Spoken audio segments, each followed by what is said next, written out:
Hey guys, welcome to Amity Tracks. This episode, I want to talk about one of my favorite bands to talk about, actually, the short lived, doomed Buffalo Springfield. They only put out 3 records. They were only together for 2 to 3 years, and even in that small time span, it was chaotic with members getting arrested or leaving and coming back. But this seemingly, again, short-lived band had a huge impact, but musically, and in part because of it was the beginning, really, of 3 pretty important careers as well.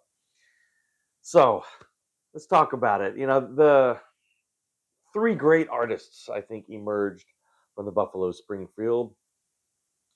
You have Richie Furay. I say Furay, Furay. I'm going to say Richie Furay for the rest of the video. Of course, who would go on to be one of the founding members of Poco, Stephen Stills, later of Crosby, Stills and Nash, and his own solo work and all of that, and of course Neil Young, right? Who's Neil Young? Um, so I mean, with those 3 songwriters and singers and talents, I mean, it's just Buffalo Springfield was a fascinating group, and very interesting. So just a little bit of background before it's only 3 records to talk about, and then some comps and stuff. But let's gotta give a little background first. So Neil Young and Stephen Stills had crossed paths pretty early on. Stills had, Neil was of course in Canada at the time. We're talking about mid '60s, and Stills was coming through Canada at times with different groups, and they crossed paths at some point and met, and something kind of clicked, and they had conversations about that they would like to play together at some point. That would be great. At one point, Stills was telling Neil that he was heading down to Los Angeles, and Neil should head down there, and when he got there, look him up. Okay, so Neil was in Canada. He had a group called the Squires, and he had a very interesting group called the Mina Birds, which featured Neil and the future Rick James. So if you want to imagine Neil Young and Rick James together in a band, unfortunately, I haven't heard. There doesn't seem to be any existing tapes or recordings of Neil and Rick James, but it'd be kind of interesting. So fast forward a little bit. Neil and his buddy Bruce Palmer uh, head down to Los Angeles, famously in Neil Young's hearse. Now, this Pontiac hearse will be crucial to the mythology of Buffalo Springfield. I always thought this was a great idea. Neil had this hearse that he drove around in, and not only is it just sort of memorable, for a musician, so that's kind of cool. People always remembered the hearse. But very practical if you think about it, right? I mean, you have all that space in the back for amps and equipment. Has that kind of sliding tray where you would normally put the coffin, where you could slide the coffin in and out of. Well, now you can put amps and stuff on that, slide that in and out. So it's very practical, kind of cool, and memorable, right? And so Neil and Bruce Palmer head down to Los Angeles. They're driving along the highway, and they had been looking for Stephen Stills because Neil had remembered. Stills was in LA, told him to look him up. Neil had been kind of looking around different spots, hadn't found him. And there's different versions of the story, but basically they're driving down either the highway or Hollywood Boulevard or somewhere. They're driving somewhere in traffic, and lo and behold, on the other lane going the other way is Stills. And I think Richie Furay, I've heard different versions. Furay was with him, maybe not, but at least Stills.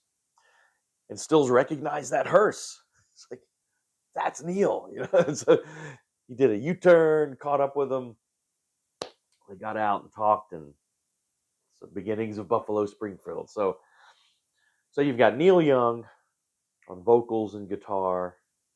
You got Steven Stills on vocals and guitar. You got Richie Fury on vocals and guitar. Bruce Palmer on bass. And then they picked up Dewey Martin on drums a little bit later. And so that's the nucleus of Buffalo Springfield.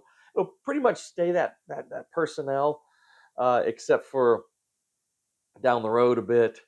Bruce Palmer will have a series of drug busts, and he'll eventually be deported to Canada. And so near the end, they bring in Jim Messina on bass to replace Bruce Palmer. Messina, of course, later of Loggins and Messina and all that. So that's the basic personnel of Buffalo Springfield. And from the very beginning, their career was fraught with you know power struggles and dispute. I mean, with three talents like that, Stills, Young, and Fury, it's very hard to keep them contained in one group, especially Neil Young, who notoriously bounces around. And Neil was in and out of the band at several crucial points. I think they were set to play on the Tonight Show. Neil bailed because he didn't want to do that. They were supposed to do the Monterey Pop Festival, which they did. They were one of the headlining bands of the Monterey Pop Festival. That crucial moment. Neil bailed there too, and that's where they infamously got David Crosby of the Byrds at the time, who were also playing. He sat in for Neil on their set at Monterey Pop Festival, and that in turn is supposed to be one of the several things, one of the last straws that resulted in Crosby getting booted from the Byrds, was when he betrayed the Byrds and then sat in on the Buffalo Springfield set. So, kind of all that interconnection stuff. Something about Buffalo Springfield too is they are, in some ways most famous for who was in it and the potential that they had. But I think if you look at the music that they actually made, it was pretty awesome, groundbreaking stuff. I mean, it was pioneering in folk rock, country rock, psychedelic rock. I mean, they brought all these elements in, and they were pretty amazing with really distinctive songwriting, distinctive voices, guitar playing, legendary on-stage guitar duels in the live setting between Neil and Steve. The We still haven't had any of that stuff released. I mean, they've talked for decades and decades that you listen to the studio stuff, it's nothing compared to what was going on live. We still don't have any of that stuff released to really judge, but it was legendary. I can imagine, Steven Stills and Neil Young, dueling on stage would be pretty awesome. We saw some of that later when CSNY, but would have been cool to see it when they were so young. So, I do want to let's look at their work. You got 3 records. So I'm just going to go through chronologically, talk about each one. In the end, if you want, I'll rank them. But I think it's pretty obvious what the ranking is. So their debut here, Buffalo Springfield, came out in 1966. Now, originally, so there was an original version, and then they quickly did a reissue to add the For What It's Worth single, which is probably their most famous song, right? Stephen Stills' iconic, you know, protest song, but more of observational, talking about, on the Sunset Strip and when the police came in on some protesters, and he just kind of chronicles that, and it becomes one of the iconic political songs of that decade, of the late 60s.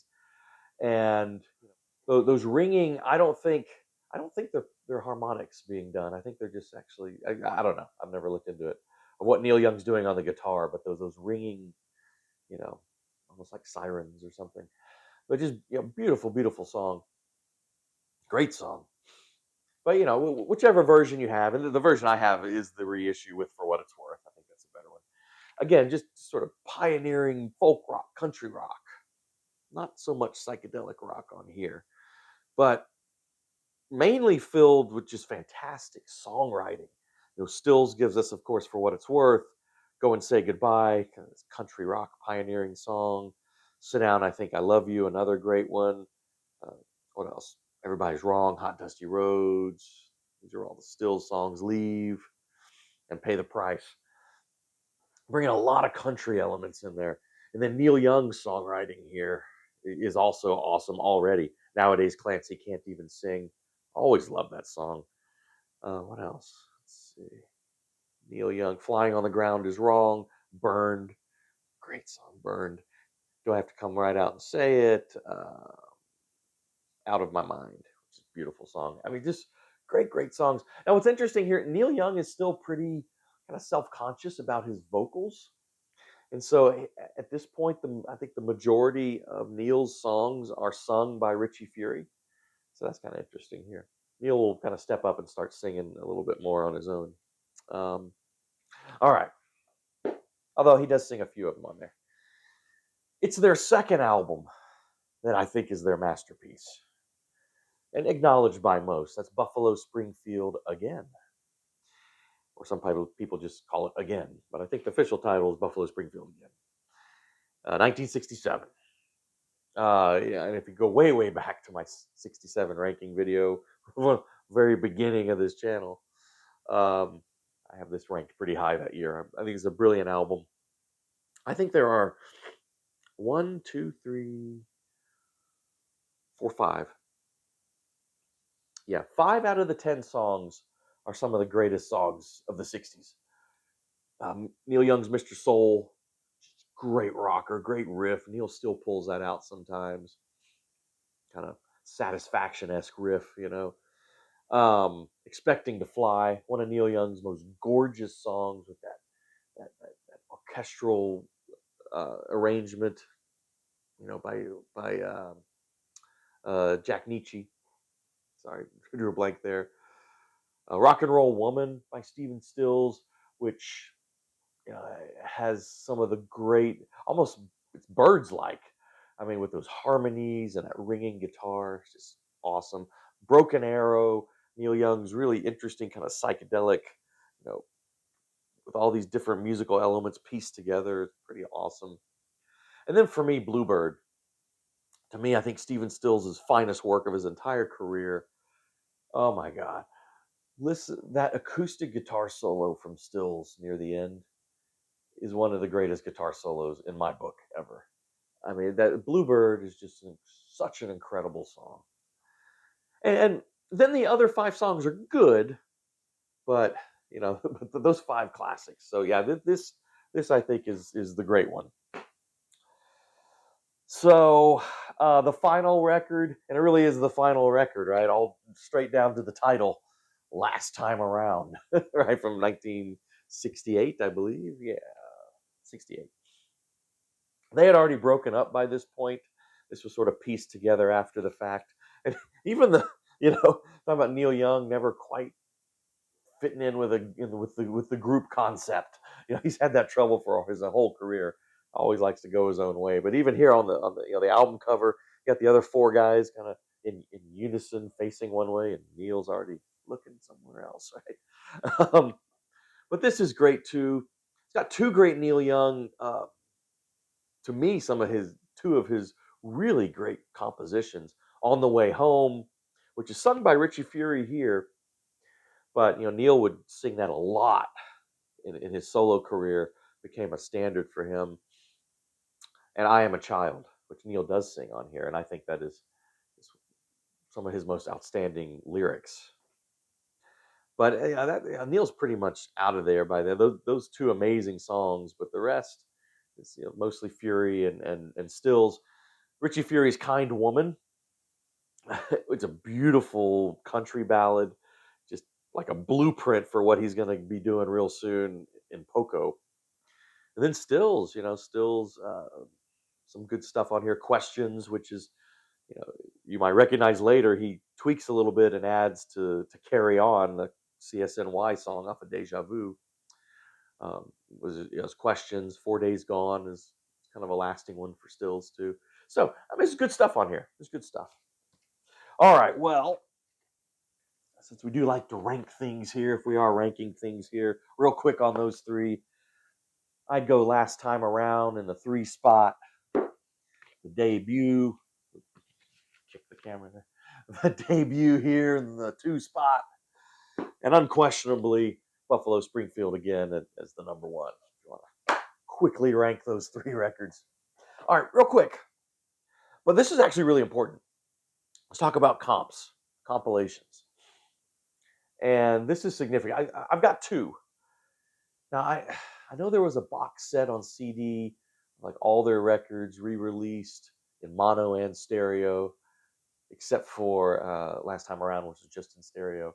I don't have that because that's kind of redundant because I have all this other stuff. But so I don't have that to show. But this is a 2-record comp that came out 73, just called Buffalo Springfield, and like I said, it's two records. And if you got a 2-record comp for a band that only had 3 albums, you got most of the essentials here. It's pretty good. This is notable because of a 9-minute version of Bluebird. Bluebird's usually what's the normal time on Bluebird? About 4.5 minutes. So this is a 9-minute version of Bluebird. It's kind of weird. It's not nearly as exciting as it sounds because it basically has the whole 4.5 minutes of the original Bluebird, and then it tacks on. I think it's live, although you don't have audience sound, but this kind of extended jam of them going on. Yeah, and you always hear this legendary stuff about their live material. It's just kind of average. So anyway, it doesn't add too much. But I mentioned this before, and I think I did a top 10 comps video a while back, and this was in there. This is one of the most incredible compilations ever.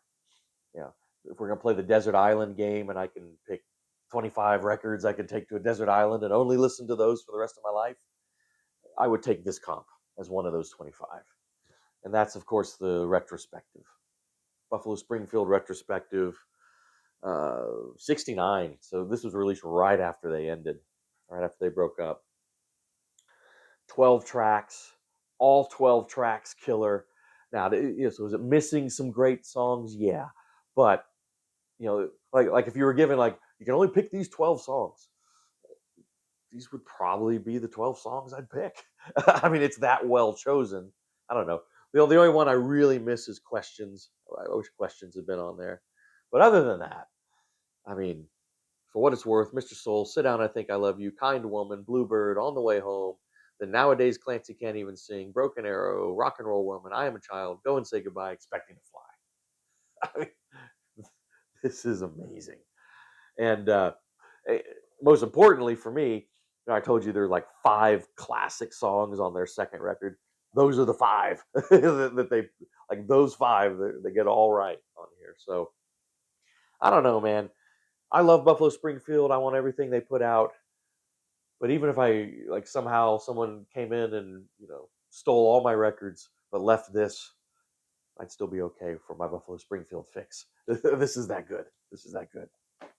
One other thing I want to show. They put out a 4 CD box set called Buffalo Springfield Box Set. And there's disc 1, disc 2, disc 3, disc 4. So these are the discs. This 4 CD box set, which again, remarkable. A band with 3 albums can put out a 4 CD box set that where each CD, like the first CD alone, has 24 tracks, then 21 tracks on the second one, 20 tracks on the third disc, 23 tracks, I mean, where's all this material? Yet not a single live track. What is this thing about this legendary live material out there? Not a single. Now, Neil Young put this together. This was all Neil Young's baby, and he's kind of quirky about how he puts comps together. And so what is, obviously every song on there from the records is here, I think, at least from the first 2 records and most of the third record. So a lot of these other tracks, there's some unreleased studio gems on there, which is kind of cool, and a lot of demos, a lot of acoustic demos, which are really good to listen to. Just like Neil Young alone, kind of making demos of songs he wrote for the Springfield, and then Stephen Stills acoustic demos. So that's the real treat of these. Now, actually, the fourth disc in this set is just the first and second albums in their entirety, again, which, those songs are already spread out over these. Maybe instead find some of that legendary live material. Which leads me to believe that if there's even if there's even recordings of it, that the recordings aren't that good. Maybe they're just too hard to clean up or something of bootleg live material. So it's just not worth releasing. I don't know. And that was it. I mean, with the Buffalo Springfield, there's what could have been. I mean, what could have been is the big question. What if they had stayed together, kept it together for another 3 records? Man, with how much Stills and Young, especially, but Richie Fury too. All 3 of those guys developed over the next few years. Wow, I can only imagine how great those Springfield records could have been. But we have what we have, and it's awesome to have. Just as a little coda, and I don't remember what year. It wasn't that long ago. I don't know if we can figure it out. Editor can throw it up here. But there was a brief reunion. Bruce Palmer was dead. Dewey Martin, I'm not sure. He wasn't invited if he was alive or didn't. I don't know what the deal was with Dewey Martin. But Stills, Young, and Fury reunited as Buffalo Springfield.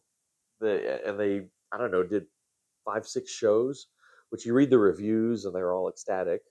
They had a whole tour planned. And very typical, if you know Neil Young, backs out mysteriously at the last minute, says, nah, I got other things going on, and so the whole thing fell apart.